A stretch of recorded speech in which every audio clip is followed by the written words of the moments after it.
Hey there everybody, welcome to the channel. I'm your host, Rama, and in today's video, we are going to be doing a career progress guide in Grand Theft Auto Online. I'm going to make this career progress guide as fast as possible, and if I make faces that look like I'm in excruciating pain, it's because I have my cat on my lap. Now, I love my cat.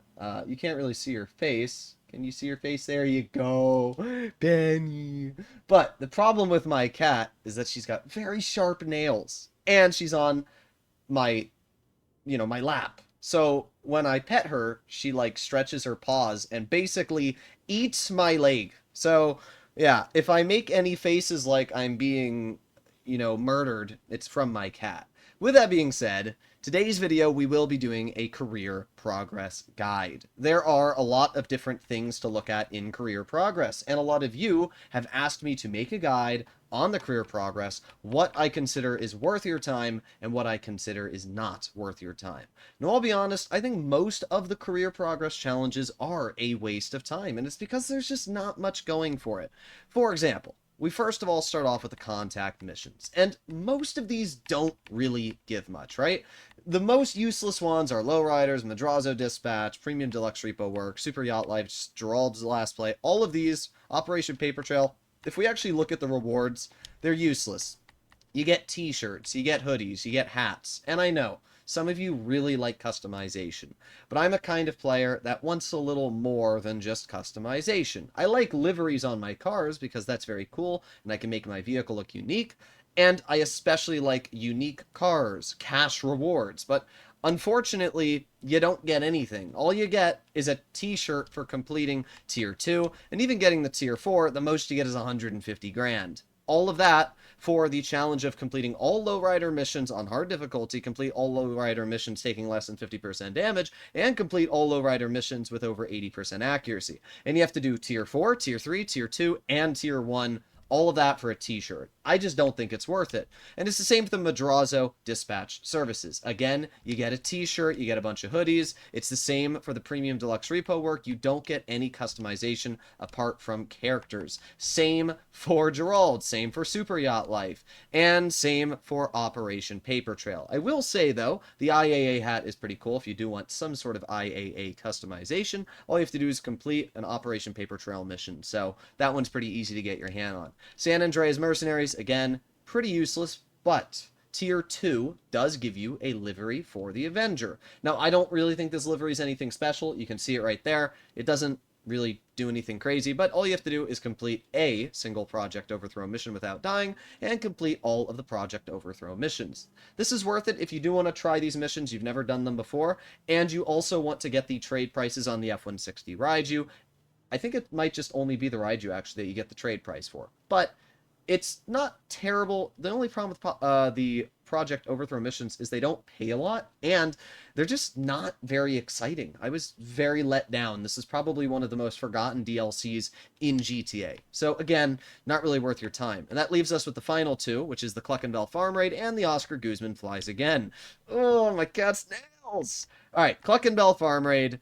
This one is okay. You get $150,000 and you get a Cluckenbell outfit. You have to earn $5 million, complete the Cluckenbell Farm Raid in less than 45 minutes as a leader, and complete Scene of the Crime using all available setup equipment. It's not too hard to achieve this as long as you're participating in it quite a bit, but nothing crazy. Apart from that, the only real important stage is Tier 2, if you ask me. You get the livery for the Gauntlet Interceptor, which is a pretty cool livery, and all you have to do is complete the Cluckenbell Farm Raid once and complete a Cluckenbell Farm Raid mission without dying. Both of those are super easy, and you'll get your hands on a really sick livery, so I would definitely at least get Tier 2 unlocked for the Cluckenbell Farm Raid. Oscar Guzman Flies Again. The only thing that's really good about it is Tier 2. You get the Titan 250D Eberhard livery. It's pretty cool. You have to complete an Oscar Guzman Flies Again finale, and you have to complete an Oscar Guzman Flies Again mission without dying. That's super easy. Literally just restart the mission right at the end, kill yourself, and it'll count as a new mission, and then you just have to drive right to the finish line, and you're done. Super, super easy. Now that arrives to businesses, and obviously businesses are the major career progress rewards that most players are going to look at. So let's start off with, all the way at the beginning, Agents of Sabotage. Now, the Agents of Sabotage DLC gives you a car, specifically the Vapid Firebolt 8SP. The problem I have with these vehicles is the amount of work you have to put in to get a reward is not worth it. For example, this car, I don't even think it's $2 million, and it's on Southern San Andreas. And what Rockstar wants you to do to get this vehicle is unlock all 9 Platinum Awards for Agents of Sabotage, complete 25 files, complete all missions, and earn $100,000. Now, completing all missions, earning $100,000, and completing 25 files isn't too crazy.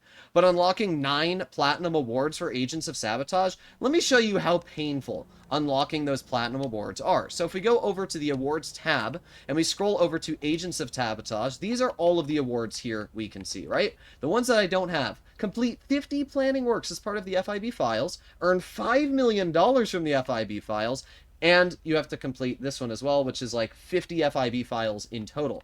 It's a lot of work. You have to do every single one of these, and in return you're getting a car that's worth, what, $2 million at max? It's not really a great trade of time, if you ask me. I'd much rather do a single Cayo heist and a single Mackenzie Field hangar heist, and then already have my hands on the vehicle without having to put all that extra time into the garment factory. Like, sure, when the missions are double money, I'll partake in them, but I'm not going to constantly grind them to the point where I'm going to complete all of that career progress at once.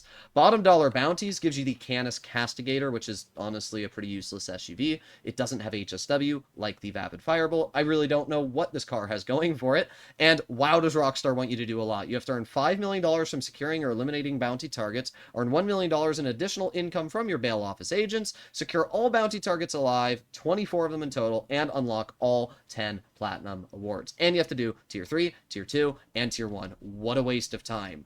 By the way, something I did forget to mention about Agents of Sabotage, Tier 2 is definitely worth it. You have to complete 5 FIB files, complete 2 files without losing a life, and earn $25,000, which it's passive income, so you don't have to do anything. And you get a pretty sweet FIB livery for the Terabyte. It's actually the only livery you can put on the Terabyte, and it looks sick. So definitely get your hands on that. The bail office one, absolutely useless. Now, when it comes to the chop shop, you do actually have a decent reward, and this is the first one that I think is actually possibly worth your time, and that is for the Buzzard Attack Helicopter. Tier 4, unlock 10 Platinum Awards for the Chop Shop, earn $2.5 million from salvaging vehicles, complete all bonus challenges for the salvage yard robberies, and earn $10 million from selling stolen vehicles. None of these are ridiculously challenging. Now, obviously, you have to do the previous tiers, but it's not too hard to do these. Earn 250k, salvage a vehicle, sell a vehicle. That's easy. So really, Tier 4 is going to be the only one that's a little challenging. And in return, you get a free Buzzard Attack Helicopter. Now, the reason this is actually a very good reward, if you ask me, is because you don't need the Buzzard, right? You can purchase a Sparrow in Warstock, and you can call it in whenever you want. And you don't need a Buzzard because of that. But it's nice to have the Buzzard, because let's say my Sparrow gets destroyed, well, I can go into the interaction menu, just like this. I can go over to CO Vehicles and call out a Buzzard whenever I want immediately next to me, just like the Sparrow. So because of that, it's actually really nice that you can do this, and earning a Buzzard for absolutely free, with part of one of the best businesses, in my opinion, for the game, passive income-wise, I actually think that's, it's not terrible. So, yeah, not a bad career progress mission line. Definitely mess around with the Chop Shop. Los Santos Drug Wars, you get a Journey too. I don't need to say anything else. It is by far the most useless career progress vehicle in the game. It's a RV, which goes like 60 miles an hour, you will never use ever. Don't get your hands on it. Look how much you have to do as well. All Platinum Awards, complete 100 source supply missions. Yeah, no way, Rockstar. Not happening. The only one that I'd say is actually pretty cool is the baseball bat finish. It's pretty sick, and you can see all you have to do is complete 10 source supplies. Pretty easy, and you get a cool livery for your baseball bats. That one's not too bad. The contracts, I'm actually really disappointed in the contract career progress. All you get is a Yuga custom. What? This is such a useless vehicle. I mean, sure, it's got a cool livery on it with the LD organic skin, but who cares, bruh? You gotta do so many things. Complete 100 payphone hits with the assassination bonus, complete 100 security contracts on Specialist or Specialist Plus difficulty, unlock 10 Platinum Awards, and earn $5 million on security contracts. Like, it's not ridiculously hard. And if you do the agency over a period of time, you'll probably get the vehicle. But at that point, you could have just bought it. Like, it's not an expensive vehicle. There's nothing special about it. And, yeah, I don't care about any of these other things. I really don't. Especially the Record A Studio hoodie. I don't want to be reminded of the 5-minute cutscene that I had to sit through every single time I went into Record A Studios. Now that brings us to After Hours, which is the nightclub, and this has two things in it. The Enough Stafford is the final tier reward, and this is also one of the most useless rewards. The Enough Stafford is not an expensive vehicle. It's like 1.2-ish million. And to get it, you have to earn $50 million in your nightclub. That alone is already insane. You have to keep your nightclub popularity at 100% for 10 hours. That's easy. Have 25 celebrity appearances at your nightclub. Okay, that's easy. Unlock 8 platinum awards. That's not easy. Getting the Enough Stafford. I mean, I've earned $26 million with my nightclub, and I'm only halfway there. What a waste. Do not mess around with the Enough Stafford. It's not even a good vehicle, which makes it really sad. The Patriot Stretch livery, though, this is pretty cool. You got the $1 for your Patriot. Hire 4 resident DJs, super easy. Fill up your nightclub safe, easy. Complete 25 club management missions. It's a little bit tedious, but if you do want delivery for your vehicle, it's not too bad. I don't think this is a crazy amount of effort, so that one's not too bad. We have Smuggler's Run, which gives you a Nagasaki Havoc. Now, this is another section of career progress that I don't think is terrible, and I've actually completed it. You have to do 100 source cargo missions. You have to sell 1,000 crates of air freight cargo, sell all types of air freight cargo, and earn $50 million. This is an insane amount of work to get your hands on the Havoc. But here's the thing. This is not a helicopter that you're normally going to purchase, right? There's no reason to buy this helicopter. It doesn't have anything unique about it apart from the fact it's a little flying vehicle. So because of that, when you eventually do complete this career progress, you will get a helicopter that you don't already own, which is cool. I would not recommend to buy the Havoc unless you get it for free. So I do think completing the career progress for the hangar is not actually a terrible idea and can give you some decent rewards. Gun running, you get a free Dune FAV. This is by far, again, one of the more useless ones. First of all, the Dune FAV is one of the cheapest weaponized vehicles in the game. Not only that, you still need to do bunker research to get your hands on all the weapons for this. And by the time you've done that, you've already bought the vehicle.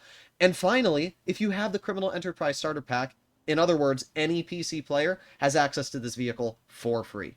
Not worth it. I'm not even going to break into the challenges. Now, Tier 3, you do get a custom pickup livery. And this is kind of ugly, but if you do want it, it's pretty easy. Complete 25 resupply missions, upgrade 5 weapons, and complete all challenges for 1 weapon at the bunker shooting range. Not too hard at all. I also think that this service shirt is pretty cool. It's really easy to get, so if you like the American service shirt, you can get your hands on it. Now we arrive to Import Export, which gives you a Truffade Narrow Custom. You have to earn $25 million selling vehicle cargo. I've earned $20 million. Sell 50 vehicles in perfect condition. Complete all special vehicle works on hard difficulty. And source all vehicles for all collectors. That last one, source all vehicles for all collectors, is really annoying because that means you have to have 4 people doing sale missions with you. It is a little annoying. And again, $25 million earned on vehicle cargo. I like vehicle cargo. I think it's a very fun business. And I've earned a lot with it. But I still haven't even earned $25 million with it, and I can guarantee I've earned a lot more with vehicle cargo than 99.99% of the player base. The Truffade Narrow is a $2 million car. Just buy the car if you want it, right? And especially because it's got the Benny's upgrade, I think the Narrow is sick. I think spending this amount of time to get your hands on this vehicle is not worth it. Just purchase it. The Banshee livery, though, this one's pretty easy to get, and it is very cool. Complete 25 vehicle cargo missions, fill a vehicle warehouse, and complete all special vehicle works. This is very easy, and you get a very cool livery. So, not bad. But yeah, Tier 4, useless. Bikers, Tier 4, you get a Western Daemon. You can find this vehicle at the biker club for free, stored inside your motorcycle clubhouse. I'm not saying anything else because I don't think I need to say anything else. And then we arrive to the Further Adventures in Finance and Felony, which gives you an Enos Windsor drop. Again, useless. You have to earn $50 million selling cargo. What else do I need to say? You are selling $50 million worth of cargo, and in return, you're getting a vehicle that's worth like $1 million. It's not a vehicle you will ever actually use in GTA Online. And by the way, the Enos Windsor drop is again a free vehicle if you have not GTA Plus, the Criminal Enterprise Starter Pack for PC. So again, it's useless. These career progress rewards are all basically useless. The helicopters are all right, but even then, it's a bit of a stretch. I'm actually really disappointed in career progress, especially because I migrated from Legacy Edition to now Next Gen on PC. We now arrive to Recreation, which has two. We have Los Santos Tuners and Diamond Casino and Resort. Los Santos Tuners, you have to unlock 10 Platinum Awards, complete 25 robbery contracts, earn $5 million delivering customer vehicles, and reach Ellis Car Meet Reputation level of 100. That's a lot of work for a vehicle that costs about $700,000, the Grotti Turismo Classic. Again, just buy the car if you want it. It's not worth the amount of effort you're putting in, but I do think the Karen Previon livery is very, very cool, so if you want to get that, you have to complete any robbery contract, service and deliver 10 vehicles, and reach reputation level 10. That is easy, and you get a cool livery, so I don't think it's too bad to get that tier. Diamond Casino and Resort, you get the Anus Paragon R. What a useless one. You have to complete 100 casino work missions for Agatha Baker. Do I need to say anything else? No, I don't. That is an insane amount of missions. Nobody in their right mind is going to do that for a car that costs less than $2 million. Especially when you realize that you get a free armored Paragon R, which has the exact same capabilities, top speed, and lap time, for free, just by doing the Agatha Baker storyline. Why would you do it 100 missions? What a waste. Again, very, very big letdown. The heists, we have the Cayo heist to begin with. Your reward, a Vapid Winky. Really? A Vapid Winky? One of the most useless off-roaders in the game. You have to steal $50 million, complete the Cayo heist using all approaches, steal 5 variations, and unlock 15 Platinum Awards. Now sure, a player like myself, I've ground an insane amount of money with the Cayo heist. And if you're wondering why some of my career progress is not completed, it's simply down to the fact that when Rockstar migrated the accounts from Legacy to Expanded and Enhanced, they did not transfer over everything. And I actually have to earn another $40 million with the Cayo heist. I had to start at $0, even though I've already earned a ridiculous amount on Legacy. It's a little bogus, but it's whatever. It's not like I care about this vehicle anyway. What a waste. Diamond Casino, you do actually get a very nice vehicle, the Grotti Furia. If you don't have the trade price, this is a $3.6 million sports car, and it's one of the fastest sports cars. Unless this isn't... No, the RSX is the sports car. The Furia is the supercar. It is still a nice car, though. You have to steal $50 million from the vault, steal all variations of loot on the vault hard mode, unlock 15 Platinum Awards, and steal $100,000. Bro, $50 million? $50 million? Again, just buy the car if you want it. That's the problem I have with a lot of the... Oh, my cat's done. Bye-bye! But that's the problem I have with a lot of the career progress, is that most of it is these ridiculously high goals, and in return you get very, very meh rewards. Like, if I want the car, I'll just buy it. Like, at that point, if I want the car, I'll just buy it. Same thing for the Doomsday heist. You have to do all 10 Platinum Awards. If you don't know how hard the Platinum Awards are, you have to do the Criminal Mastermind 1, 2, and 3 challenges. That means you have to do every single one of these on hard mode without dying once, 3 separate times. That's crazy. Not worth the amount of effort put in.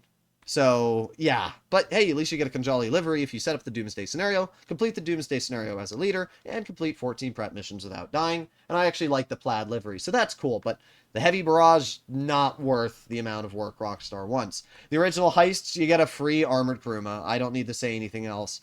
Earn $50 million and the Criminal Mastermind challenge, which is the hardest challenge in the game. And in return, you get a $500,000 armored Kuruma. Whoop-de-doo. But Tier 3 does give one of my favorite liveries in the game, the Stance Andreas Kuruma livery. You have to complete Series A funding as a leader, complete the Pacific Standard job as a leader, and complete all heists with the same crew. Not too challenging, and you get a really, really cool livery, so this one is actually pretty sweet. And that brings us to Series Modes and Special Interests. Series Modes, we have Arena War. Tier 4, you get a hoodie. Useless, useless, no point. This here, all useless, no point. Survivals, all of this, useless, no point. Racing, you do get a Growler livery, which does look very nice. You have to win 25 races against another player and beat the part-time 25 times in time trials. Very easy, very cool livery. Death matches, again, pretty useless, so don't really care. And then we arrive to the final thing, which is special interests. And specifically, Weapons Expert is the only career progress challenge that I actually consider is worth your time. Why? At Tier 4, you get your hands on a Vapid Speedo Custom, and this is a very special Vapid Speedo Custom.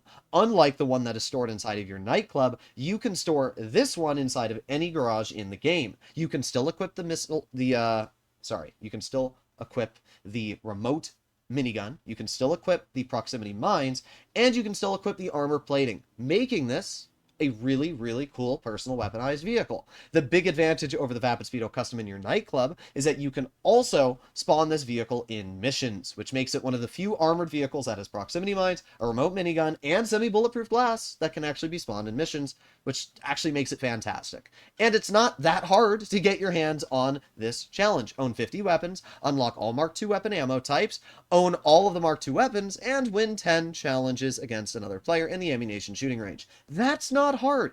This actually feels like proper career progress that gives you a good reward. Why the other ones don't feel like this, I don't know. Vehicle Enthusiast gives you a Vapid Slam truck. Who cares? I don't know what else I need to say. That is all of the career progress. So, if you want my opinion, the only career progress you should actually care about is the Vapid Speedo Custom. Everything else, in my opinion, is a waste of time. Yes, you can get your hands on a free Buzzard. Yes, you can get your hands on a free Havoc. And some of the rewards are okay, but in general, it is so much effort for such a small return. If Rockstar gave unique things, if they gave you a car which had a unique livery that nobody else could get, then sure, maybe I'd say it's cool. Or if they gave you a vehicle that you could only get through career progress, that would be awesome. Upgrades that you could only get through career progress, that'd be sick. But unfortunately, the only vehicle that has something new to bring to the table is a Vapid Speedo Custom. All the other cars I can immediately go on my phone and buy. Rockstar needs to bring something extra to the table if career progress is to be worth my hard-earned time. And that's why I simply don't care about it. But neither should you. Either way, that's my career progress guide. If you want to see more content like this in the future, please consider smashing that subscribe button, and I'll see you all in the next one. Bye-bye!